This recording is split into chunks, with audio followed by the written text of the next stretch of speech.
11절까지의 말씀입니다. 고린도후서 1장 8절에서 11절까지의 말씀입니다.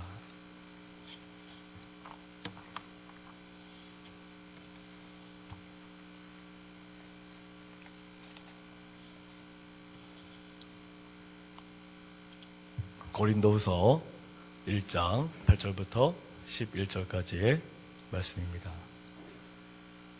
여기다가 단목소리로 받들어 봉독하겠습니다.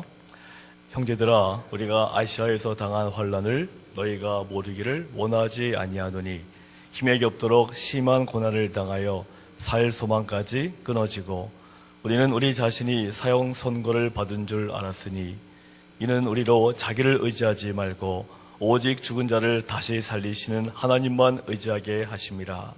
그가 이같이 큰 사망에서 우리를 건지셨고 또 건지실 것이며 이후에도 건지시기를 그에게 바라노라.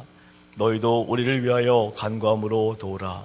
이는 우리가 많은 사람의 기도로 얻은 은사로 말미암아 많은 사람이 우리를 위하여 감사하게 하려 함이라. 아멘. 베이징에 살고 있는 29살의 그 류웨이라는 그런 분이 있습니다. 아마 잘 아시는 분이라 생각이 드는데, 이 류웨이라는 이분은 그 10살 때 감전사고를 당해서 두 팔을 잃었죠.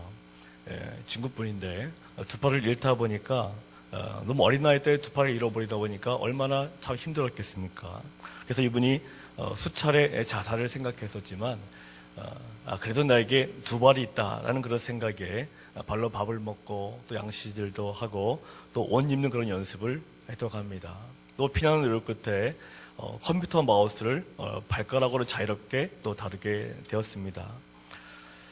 근데 이분이 피아노도 하고 싶어서 손이 없으니까 발가락으로 또한 연습을 하기 시작했는데, 이 중국의 TV 스타 프로그램에 이분이 참여를 해서 심사위원들을 울렸고 또 많은 관중들을 기립박수까지 하게 만드는 그런 일이 실제로 중국에 얼마 전에 있었습니다. 그래서 왜 우리가 이 13억이나 되는 중국 사람들이 왜 그 류웨이라는 분의 그런 모습을 보면서 왜 눈물을 왜 흘렸을까? 그것은 바로 이 모진 시련을 극복해내었기 때문입니다.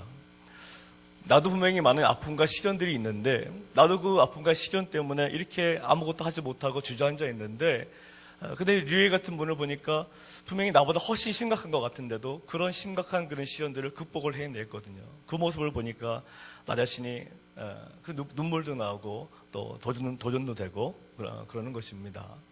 오늘 본문에 나와 있는 이 사도 바울은 이 8절 말씀에 힘에 겹도록 고난을 당하여 살 소망까지 끊어졌다라고 했습니다. 여기서 살 소망으로 번역된 이 단어는요, 생명 자체를 말합니다. 또한 끊어지고라고 번역된 단어는 길이 끊어져서 더 이상 앞으로 나아갈 수 없는 그런 상태를 말하는데, 다시 말하면 아예 방책이 없다, 방법이 없다, 그리고 모든 희망을 포기한다는 그런 의미를 가지고 있습니다. 이러한 살 소망이 끊어지고라는 말은 마치 너무나 많은 짐을 실은 배가 무게를 견디지 못하여 침몰하고 마는 듯한 그런 뉘앙스를 전달하고 있는 것입니다. 이것은 가해지는 그런 고통의 무게가 사도 바울의 힘으로는 견디기 어려운 것이기 때문에 마침내는 자기 사도 바울의 생명까지 위협당하는 그런 절망적인 상태에 빠져 있음을 나타내고 있는 것입니다. 9절 말씀해 보시면 이 환난의 정도에 있어서 이 8절 내용보다 훨씬 더 심각하게 표현을 하고 있죠. 9절에 뭐라고 나와 있습니까? 우리 자신이 사형 선고를 받은 줄로 알았다라고 얘기하고 있죠. 우리 자신이 사형 선고를 받았다라고 하는 것은 절망의 단계를 넘어가서 바울 스스로가 바울 자신에게 나는 끝났다, 나는 더 이상 아무것도 할 수 없다는 사형 선고를 내리고 있다는 그런 의미를 보여주고 있는 것입니다. 따라서 8절과 9절의 내용은 힘에 지나도록 고생을 당하면서 내 능력의 한계를 경험했고, 내 능력의 한계를 경험하면서 오직 죽음만이 자신을 기다리고 있다는 생각밖에 할 수 없었던 그런 사실을 표현하고 있는 것입니다. 우리도 그러지 않습니까? 나의 그런 한계를 경험할 때마다 도저히 나는 살아갈 수가 없다, 이 한계를 내가 넘어갈 수가 없다, 오직 죽음 말고는 더 이상 나는 이런 한계들을 내가 극복할 수가 없다. 나 스스로가 일을 하면서도 그렇고 자식을 키우면서도 그렇고 남편과 아내와 그런 모든 부부관계도 그렇고요. 내 한계를 상황을 정말 내 스스로가 해결할 수 없을 것 같은 그런 상황들. 그래서 때로 내 목숨까지도 포기하고 싶은 또 그런 상황들. 바로 그런 상황들이 오늘 본문의 사도 바울의 상황인 것입니다. 그런데 여기서 우리가 알아야 할 사실은 바로 그런 상황에서 바울이 어떠한 모습을 보여주고 있는가입니다. 바울은 8절과 9절에서 보이는 그런 죽을 수도 있는, 스스로 목숨을 끊을 수도 있는 그런 상황에서 자신의 능력에는 한계가 있음을 알고 주저앉고 포기하는 것이 아니라 오히려 자신의 한계를 알기 때문에, 내 한계를 스스로가 너무나 잘 알고 있기 때문에 하나님께 죽을 각오로 철저하게 자기 자신을 맡기는 모습을 볼 수가 있습니다. 9절의 중반을 다시 보시면, 이는 우리로 자신을 의지하지 말고 오직 죽은 자를 다시 살리시는 하나님만 의지하게 하심이라 라고 고백하는 것을 볼 수가 있습니다. 다시 말하면 사도 바울은 그런 죽음의 위협까지 느끼고 자신감을 상실하고 죽고 싶을 정도로, 자살하고 싶을 정도로 소망을 전부 다 잃어버린 그런 상황을 연약한 자기 자신을 의지하지 말고 죽은 자를 다시 살리시는 하나님만을 의지하도록 하기 위함으로 믿고 있는 것입니다. 그렇다면 이 바울이 그렇다고 처음부터 믿음을 가지고 난 예수님이 살아나셨으니까 나도 할 수 있어, 처음부터 그렇게 했습니까? 그렇지 않았다는 것을 오늘 본문은 보여주고 있습니다. 사도 바울도 처음부터 그러지 않았다는 거죠. 8절에 사용되는 이 끊어지고라는 단어가 있습니다. 8절에 보시면 끊어지고라는 단어가 나오는데, 이 끊어지고라는 단어는요, 이 외부 환경의 그런 악화를 넘어가서 이 내적인 절망까지 표현하는 그런 단어입니다. 그 절망이 죽고 싶다는 유혹에 휩싸일 만큼 굉장히 강했다는 것입니다. 얼마 전에도 어떤 30살 때 그 젊은 애기 엄마가 생활을 견디지 못해서 자기가 낳은 아이를 그냥 퇴출도 제대로 잘 엉성하게 자기 스스로 끊고 자기 어머니한테 택배로 아기를 죽여서 택배를 보낸 사건이 며칠 전에 일어나지 않았습니까? 왜 엄마가 왜 자기 아기를 왜 그렇게까지 처참한 그런 모습으로 그것도 자기 친엄마한테 왜 보냈겠습니까? 살서방이 전부 다 끊어져 버리니까 삶에 대한 모든 가능성을 상실해버리고 자기 자신을 포기해버리고 자기의 인격조차도 결국 망가지게 되고, 결국은 모든 것들을 참으로 이렇게 다른 사람들도 보이지 않고 그렇게 망가져가는 그의 모습을 우리가 볼 수가 있는 것입니다. 사도 바울 역시도 충분히 바로 그런 상황인 것을 얘기하고 있는 거죠. 그런데 이 사도 바울은 그 죽음의 유혹 앞에서, 정말 죽고 싶다는 유혹 앞에서, 더 이상 나는 살고 싶지 않다는 그 유혹 앞에서 한 가지 놓지 않은 줄이 있었습니다. 바로 하나님을 붙잡고 있는 줄입니다. 다른 것을 전부 다 포기해도, 내가 자포자기해서 모든 소망을 전부 다 잃어버렸어도 하나님에 대한 끝만큼은, 그것만큼은 붙잡고 있었다는 것입니다. 우리는 보통 소망을 잃고 실패했을 때 자기 자신의 능력만을 의지하는 경향이 있습니다. 그래서 이를 갈고 열심히 노력해서 내가 이런 상황들을 좀 뛰어넘으려고 그렇게 합니다.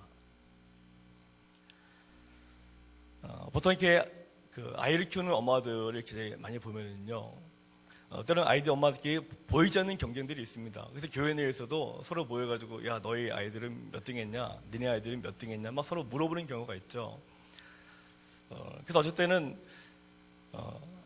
이 사람과 나의 그런 환경을 비교해 볼 때 분명히 내 아이가 공부를 더 잘해야 될 것 같은데, 뭘로 보나 부족한 게 없는 것 같은데도 내 아이가 뒤진다고 생각이 들 때는요, 자꾸만 그 앞에서는 막 그 아이를 축복해주는 척하면 집에 와서는 자꾸 내 아이를 자꾸 막 들먹죠. 너 어떻게 네가 그 아이한테 질 수가 있느냐?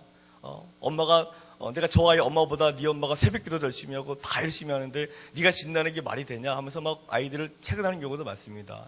요즘 얘기를 들으니까 이 분당 같은 경우는 아이들 과외 비용이 좀 많이 나가는 비용 4천만 원까지 있다는 얘기를 제가 최근에 들었습니다. 그러니까 그 4천만 원씩 들어가는 그 부모 입장에서는 아이들을 어떻게 키우겠습니까? 더 닥달하겠죠. 내가 너한테 4천만 원의 돈을 투자하고 있는데 왜 성적이 이거밖에 안 나느냐. 제가 전에 강남에서 아이들 사역을 할 때 아이들이 수련회 집회 가서 펑펑 우는 거예요. 그래서 이 아이들이 왜 이렇게 펑펑 우나 나중에 확인해 보니까 이 강남 아이들이 집에서 과외를 많이 하지 않습니까? 과외비를 많이 투자를 받고 있다 보니까 상대적으로 부모한테 너무나 많이 시달림을 당하고 있는 거죠. 내가 너희한테 투자한 돈이 얼만데 성적이 이거밖에 안 나는. 그래서 우리 부모들은 내가 돈이라도 가지고 있으면, 그래, 돈이라도 있으니까 아이들 돈을 통해서 학원을 보내고 과외를 시켜가서 이 한계를 좀 뛰어넘어 보려고 합니다. 성적을 좀 잘 내어보려고 나름대로 최선을 다한다는 거죠. 그런데 그게 우리 부모 마음대로 됩니까? 몇 천만 원을 투자해도 잘 안 되는 게 우리 현실 아니겠습니까? 그러다 보니까 결국 부모가 자포자기하고 또 새벽기도 나는 그 새벽기도도 끊어버리게 되고 예배도 다 끊어버리게 되고 기도도 끊어버리게 되는 부모들을 참으로 많이 볼 수가 있습니다. 내 능력으로 아이를 키우려고 한다는 거죠. 마치 아이만 키우는 것만 그런 게 아니라 나 자신을 바라봐도 그러지 않습니까? 내 능력으로 모든 문제를 넘어가려고 합니다. 그러나 자기 자신의 능력을 믿고 넘어가려는 것은 결국 자신의 능력의 한계 앞에서 주저앉을 수밖에 없는 것입니다. 그러나 하나님께서 나의 인생을 책임지심을 믿고 비록 오늘은 내 몸에 모든 힘이 빠져 있고 내가 살 수 있는 소망이 다 끊어지고 앞을 향해 전진할 수 있는 아무런 그런 기력이 나오지 않는다 하더라도 그래도 하나님이 나의 마지막 소망인 줄을 끝까지 믿고 하나님을 향한 내 믿음의 줄을 놓치지 않고 하나님만큼은 꼭 붙잡으려고 한다면 한계를 뛰어넘는 그런 믿음을 내가 하나님께 죽을 힘을 다해서 내가 보여드리려고 한다면 우리는 반드시 놀라운 능력을 체험하게 될 것입니다. 하나님을 믿는다는 것은 내가 죽을 각오로 하나님을 붙잡는 것을 이야기를 합니다. 죽을 힘을 다해서 하나님을 붙잡는 것입니다. 우리 아침 나오신 성도님들, 내가 정말로 죽을 힘을 다해서 하나님을 붙잡고 있는지 한번 생각해 보셔야 될 것입니다. 어제 민지훈 집사님 간증을 들어보니까 은혜로운 얘기하다가 마지막에 쌍둥이 났다는 얘기를 하지 않습니까? 그 얘기를 들으면서 많은 생각들이 교차가 됐는데 작년에 제가 저에게 와서 얼마 안 되고 한 10월 달쯤인가 됐을 때 윤성호 집사님 부부가 저한테 와서 제가 찬양을 담당하다 보니까 와서 상담을 한 적이 있습니다. 그때 무슨 상담을 했냐면 지금 두 분 다 너무 지금 체력이 지치대로 지쳐가지고 윤성호 집사님 같은 경우 잠도 3시간도 못 잔다는 거예요. 너무너무 지쳐있다 보니까 도무지 이렇게 찬양팀을 할 만한 그런 기력이 없다는 겁니다. 도무지 기력이 없어서 좀 쉬었다 하고 싶다고 좀 몇 개월이라도 쉬었다 하면 안 되겠냐고 저한테 이렇게 오시더라고요. 근데 제가 딱 얼굴을 보니까 정말로 얼굴이 정말로 기력도 없고 정말로 너무 힘도 없고 정말 저분들이 힘들겠구나. 그래서 속으로 마음에 그래 저 정도로 힘들어하는데 몇 개월 쉬는 거 좀 쉬라고 좀 이렇게 말씀해 드려야 될 생각이 여기 오면서도 이상하게 제 마음속에 그걸 자꾸 누르고 싶은 생각이 들어가는 겁니다. 그래서 그분들한테 얘기를 말씀을 드렸습니다. 집사님 물론 그 상황을 이해는 되는데 왠지 집사님 부부가 좀 그런 상황들, 그런 자신들의 한계를 뛰어넘는 마음으로 한번 하나님께 좀 매달리시면 뭔가 집사님의 가정 속에 집사님이 그동안 느끼지 못했던 기적이 왠지 일어날 것 같다라는 그런 느낌을 한번 말씀을 드린 적이 있거든요. 근데 보통 제가 이 많은 성도님들 이렇게 만나보면 보통 그 정도로 저한테 와서 얘기를 할 때에는요 이미 결정을 하고 오신 분들이거든요. 아니면 그만두겠다, 안 하겠다 결정을 하고 오신 분들이다 보니까 아무리 좋은 얘기를 하더라도 대부분 다 받아들이지 않습니다. 그냥 그래도 맞는데 너무 힘드니까 좀 한번 봐주십시오. 이렇게 해가지고 보통 그만두는 분들 대다수거든요. 근데 윤성원 집사님과 민조 집사님 부부는 그 얘기 딱 하는데 그냥 그 반응이 정말 그럴까요? 이렇게 또 반응을 보이시는 거예요. 그러더니 그러겠습니다. 너무 쉽게 또 대답을 해버리는 거예요. 쉰다고 저한테 와서 정말 못할 정도의 상황을 얘기했는데 그러면은 다시 한번 죽을 각오로 그냥 해보겠습니다. 얘기하면서 그분이 그렇게 해서 계속 해왔던 부분들이거든요. 그래서 어제 그런 민조 집사님의 간증을 들으면서 분명히 누가 보더라도 그만둘 수 있었던 그런 상황인데 누가 보더라도 내가 하나님의 사역 자체도 내가 잠시 쉴 수 있는 그런 상황인데 그렇지만 내가 하나님 앞에 내 한계를 뛰어넘어가는 그런 믿음의 모습을 보이니까 우리 하나님께서 그 민준 집사님 가정에 한 명도 아니고 아예 쌍둥이까지 주시는 결과를 체험했다고 믿습니다. 우리가 신앙생활을 할 때 중요한 것은 내가 할 수 있을 때 해나가는 게 중요한 것이 아니라 분명히 나는 이제 할 수 없는 상태고 내 몸도 불가능해 보이고 그런 여러 가지 어려운 그런 상황 속에서도 내가 하나님만을 믿고 한계를 뛰어넘는 그 믿음을 내가 보여갈 때 내가 전혀 생각하지 못했던 크고 비밀한 일들을 내가 만나게 되는 것입니다. 새벽기도 나오시는 것 정말로 한계를 뛰어넘는 분들 많습니다. 정말 새벽에 나오면 죽을 것 같은 분들이 많아요. 그렇지만 내가 죽을 것 같지만 내가 하나님께 나오는 것은 내가 오직 하나님만이 나의 살아있는 소망임을 믿기 때문에 내 한계를 뛰어넘는 모습을 이 새벽에 보여드림으로 저희 하나님께 나오시는 분들은 반드시 놀라운 그런 기적을 체험할 수밖에 없음을 믿으시기 바랍니다. 사도 바울은 인생을 포기하고 싶고 죽고 싶은 유혹 속에서 오히려 죽을 힘을 다해서 하나님을 붙잡았습니다. 얼마나 많은 눈물과 울부짖음이 있었겠습니까? 그런데 오늘 본문 10절에 놀라운 간증을 보여주고 있습니다. 10절을 다 같이 읽어보겠습니다. 시작. 그가 이같이 큰 사망에서 우리를 건지셨고 또 건지실 것이며 이후에도 건지시기를 그에게 바라노라. 다시 한번 해볼까요? 시작. 그가 이같이 큰 사망에서 우리를 건지셨고 또 건지실 것이며 이후에도 건지시기를 그에게 바라노라. 여기서 이같이 큰 사망이라는 것은요, 그렇게까지 심한 죽음의 고비에서라는 그런 의미입니다. 그렇게까지 심한 죽음의 고비에서 오직 하나님만을 죽기 살기로 붙잡았는데, 내가 이렇게 하나님께 나와서 기도하는 것, 봉사하는 것, 사역하는 것, 내가 정말 할 수 없는 상황에서 내가 죽기 살기로 오직 하나님만을 붙잡는 것이 나의 그런 기적의 원천임을 믿고 붙잡았는데, 그때 하나님께서 끌어당겨서 건져주셨다는 사도 바울의 간증인 것입니다. 큰 사망에서 우리를 건지셨고, 과거 얘기지 않습니까? 비록 과거에도 이런 일이 있었다, 큰 사망에서 나를 건지신 그 하나님께서도 바로 지금도 죽음의 위협 앞에 놓여있는, 지금도 죽고 싶고 지금도 내 마음대로 일이 풀어지지 않는 지금 현실 속에서도 하나님은 나를 건지실 것이고, 또 지금뿐만이 아니라 앞으로도 내가 이와 같은 위기를 만난다 하더라도 하나님은 나를 분명히 앞으로 미래에도 건져내실 것이다라는 믿음의 간증을 사도 바울이 하고 있는 것입니다. 한번 더 해보실까요? 하나님은 과거에도 나를 건지셨고 오늘도 나를 건지실 것이고 미래에도 나를 건지실 것입니다. 내가 오늘 기도를 하고 새벽 기도를 하고 열심히 신앙생활을 하면 그래, 내가 비록 지금의 문제를 띄워놓고 미래에는 행복하겠지, 먼 미래에는 아무런 문제도 생겨나지 않겠지가 아니라, 비록 먼 미래에도 분명히 나에게 문제가 생기고 한계에 부딪히는 그런 아픔이 생긴다 하더라도 먼 미래에도 하나님은 나를 이기도록 해주실 것이다. 그 믿음, 바로 사도 바울이 그 믿음을 이야기하고 있는 것입니다. 하나님께서 이스라엘 백성들에게 끊임없이 하나님께서 고통의 땅 애굽에서 건져내셨음을 기억하라고 말씀을 하셨습니다.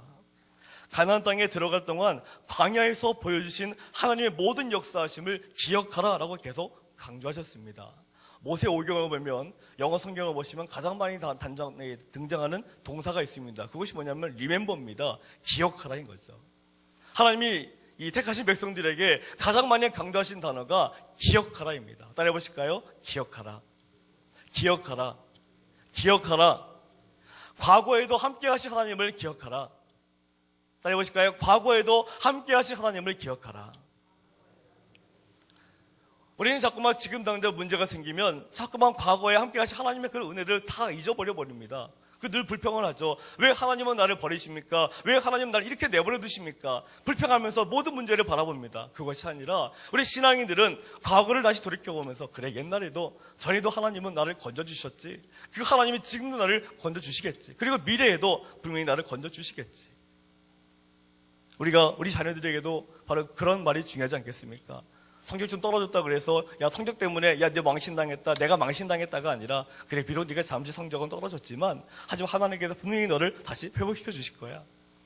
전에도 너와 함께 하셨던 하나님이 지금 떨어진 그 성적을 그대로 내버려 두실 리가 없으니까 마음 편하게 기도하면서 우리 다시 한번 열심히 공부하자, 그러면 되는데, 보통 엄마들 어떻게 합니까? 야, 네가 어떻게 쟤한테 질 수 있냐? 어떻게 쟤한테 질 수가 있냐? 이 애비 망신을 줘도 유분수지, 어떻게 쟤한테 질 수 있냐? 자꾸 비교를 시키지 않습니까? 우리 신앙인들은 비교를 통해서 나가는 것이 아니라 과거에 함께 하신 하나님의 은혜를 기억하면서, 우리가 과거를 기억하면서 다시 한번 힘을 내고 앞으로 나가는 자세가 참으로 중요한 것입니다. 우리 새벽에도 이게 뵈니까 나는 절대로 새벽기도 나올 수 없습니다라고 얘기하신 그분이 그분이 지금 오늘 아침에 보이시네요. 분명히 나는 새벽에 나올 수 없는데 지금 아마 그 한계를 느끼면서 오신 분일 텐데, 오늘 이 아침의 말씀을 기억하시기 부탁드립니다. 한계를 뛰어노는 모습으로 죽기를 각오하고 주님께 달려오시면 반드시 우리 하나님께서 내가 생각하지 못했던 크고 비밀한 일들을 반드시 보여주십니다. 10절 말씀 같이 읽어보실까요? 10절 시작. 그가 이같이 큰 사망에서 우리를 건지셨고 또 건지실 것이며 이후에도 건지시기를 그에게 바라노라. 자, 20절 말씀에서 자, 그 앞에 있는 말씀, 그가 이같이를 보십시오. 하나님께서 과거에 함께 하시고 건져주셨던 순간들을 기억하니까 현재도 건져주실 것이라고 믿는 것이고, 현재뿐 아니라 자신의 미래 역시도 하나님께서 건져주실 것이라고 확신하고 있는 것입니다. 그런데 이렇게 담대한 모습을 보이고 있는 바울이 11절의 내용을 부탁하고 있는데요. 함께 읽어보겠습니다. 11절 시작. 너희도 우리를 위하여 간구함으로 도우라. 이는 우리가 많은 사람의 기도로 얻은 은사로 말미암아 많은 사람이 우리를 위하여 감사하게 하려 함이라. 저에게 헌금함 옆에 여기 헌금 필경 옆에 보시면은 중보기도함이 있습니다. 중보기도함을 잘 활용하시는 분들이 있는데 아직 대다수 성도님들은 잘 활용을 안 하시는 것 같습니다. 근데 중보기도의 위력은 우리 상상을 뛰어넘습니다. 내가 내 문제를 가지고 나 혼자 기도하는 거하고, 내가 내 문제를 가지고 10명이 기도하는 거하고 어떤 기도가 능력이 있겠습니까? 나 혼자 기도하는 것보다 10명, 20명, 100명, 1000명 이상 기도하는 게 훨씬 기도의 위력이 있는 것입니다. 지금 제가 제 아들 모세가 있는데 아무런 지금 뭐 좋잖아요. 제가 봐도 참 우리 아들 참 잘 크고 있는 것 같습니다. 그런데 제 아들이 처음에 뱃속에 생겨났을 때는요, 병원에서 제 아들 모세를 지우라고 했습니다. 저희 집사람이 원래 알레르기 병이 심하다 보니까 좀 심해서 약을 좀 독한 약을 많이 먹었었는데 그게 아이한테 치명적인, 뱃속에는 태아한테 치명적인 약이었는데 우리는 모르고 그냥 집사람은 먹었던 거였거든요. 근데 자꾸 몸에 회복이 안 돼서 병원에 가서 물어보니까 산부인과 의사가 전색을 하면서 이거는 아이를 지워야 된다. 그런 약을 그렇게 많이 먹었으면 아이를 지워야 된다고. 그게 저희 모세입니다. 그래서 제가 그 얘기를 들었을 때 그렇다고 어떻게 아이를 지웁니까? 그래서 제가 그 당시 중등부를 맡고 있었는데 제가 중등부 아이들한테 제가 부탁을 했습니다. 꼬마들인데 아이들한테 부탁했습니다. 전도사님이 이런 문제가 있는데 왠지 너희들이 기도해주면 왠지 기적이 나타날 것 같아 하면서 아이들에게 부탁을 했거든요. 그래서 제가 그 당시 중등부를 할 때 하나 중등부 아이들이 대표기도를 와서 대표기도를 했는데 10개월 동안요, 이 중등부 아이들이 한 번도 빼먹지를 않고 나와서 아이들이 눈물로 기도를 해주더라고요. 하나님 아버지, 우리 전도사님, 사모님 뱃속에 있는 아기가 지금 기형아로 나올지도 모른다는데 도와달라고. 이 아이들이 10개월 동안 정말로 주일날 대표기도 나와서 위에서 기도를 해주더라고요. 그리고 선생님들도 기도해주고 교회가 기도해주고 했는데 지금 보시다시피 저희 모세가 그렇게 나온 겁니다. 기도를 받고 태어나요. 뱃속에 있을 때부터 많은 사람들이 기도를 받고 성장했거든요. 우리 성도님들, 문제가 생기고 어려울 때마다 나 혼자 기도하려고 하는 것이 아니에요. 오늘 본문의 사도 바울도 그랬잖아요. 사도 바울도 너에게 부탁한다. 내가 이런 모든 문제 부탁하니까 기도해달라. 이게 사도 바울도 우리에게 기도를 부탁을 요청하고 있지 않습니까? 우리는 교회 생활할 때 나 혼자 새벽기도 오고 나 혼자 수요일에 와서 기도하는 게 중요한 게 아니라 내가 가진 기도를 많은 사람들이 좀 알 수 있도록 좀 얘기하는 게 중요합니다. 과감하게 얘기하십시오. 얘기하셔서 내게 이런 문제가 있는데, 우리 가정에 이런 문제가 있는데 도와주십시오. 근데 어떤 분들은 얘기하면 소문내는 분들이 있으니까 그런 분들만 조심하고, 좀 저분 나름대로 영적으로 좀 괜찮은 느끼시는 분들이 있으면 가셔가지고 부탁을 하십시오. 이런 기도 부탁을 하시면 반드시 물론 기도의 능력을 체험하게 될 줄로 믿으시기를 바랍니다. 근데 우리들은 교회에 오시면서도 자꾸만 숨기려고 하는 거거든요. 이게 나 혼자 기도하면 되겠지가 아니라 기도를 노출시키는 것이 중요합니다. 우리는 또한 서로의 아픔을 알기 위해서 노력을 해야 됩니다. 내가 나의 기도를 부탁을 하는 것과 마찬가지로 다른 분들이 도대체 어떤 아픔을 가지고 있을까? 도대체 저분은 오늘 어떤 그런 근심을 가지고 있을까? 끊임없이 내 마음속에 그 문제를 가지고 기도하는 자세도 중요하다는 거죠.